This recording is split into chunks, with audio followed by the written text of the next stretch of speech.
नमस्कार दोस्तों, welcome to my channel Hindi कहानी और कविता। आज की हमारी कहानी है सदा ना रहे। एक दिन अचानक एक दुखी व्यक्ति महात्मा बुद्ध के चरणों में आकर गिर गया और अपने दुख दूर करने के उपाय पूछने लगा। महात्मा बुद्ध ने उसे अपने समीप बिठाया और बोले, तुम व्यर्थ में चिंतित रहते हो।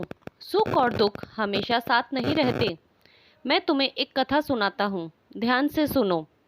किसी नगर में एक सेठ रहता था। वह बड़ा ही परोपकारी और उदार था।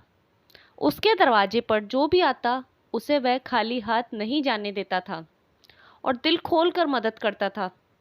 एक दिन उसके यहाँ एक आदमी आया। उसके हाथ में एक पर्चा था जिसे वह बेचना चाहता था। उस पर्ची पर लिखा था, सदा ना रहे। भला इस पर्ची को कौन खरीदता, पर सेठ ने इसे तत्काल खरीद लिया और अपनी पगड़ी की छोर में बांध लिया। नगर के कुछ लोग सेठ से ईर्ष्या करते थे। एक दिन उन्होंने राजा के पास जाकर सेठ की शिकायत कर दी और राजा ने भी सेठ को पकड़कर जेल में डलवा दिया। जेल में काफ़ी दिन गुजर गए। सेठ बहुत दुखी था, क्या करे कुछ समझ ही नहीं आ रहा था। एक दिन अचानक सेठ का हाथ पगड़ी की गांठ पर पड़ गया।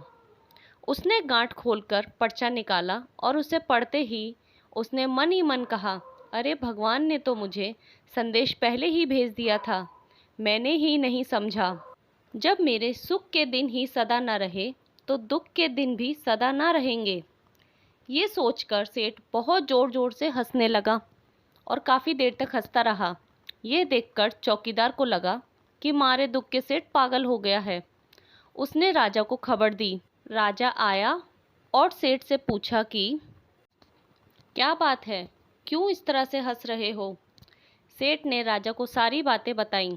उसने कहा, महाराज, आदमी दुखी क्यों होता है?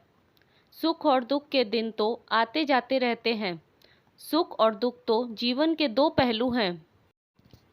यदि आज सुख भोगा है तो हो सकता है कि कल दुख का मुंह भी देखना पड़े। यह सुनकर राजा को अपनी गलती का पछतावा हुआ कि उसने बिना गलती के सेठ को अंदर किया है और उसने तुरंत सेठ को उसके घर भिजवा दिया। महात्मा बुद्ध के मुख से ये बातें सुन के दुखी व्यक्ति बोला, महात्मा, मुझे माफ़ कर दो। मैंने सुख के और अच्छे दिनों को उतना याद नहीं किया जितना दुख का भार अपने सीने से लगाया है। उसने महात्मा बुद्ध से आशीर्वाद लिया और चल दिया अपने घर की ओर, सारे दुख भुलाकर।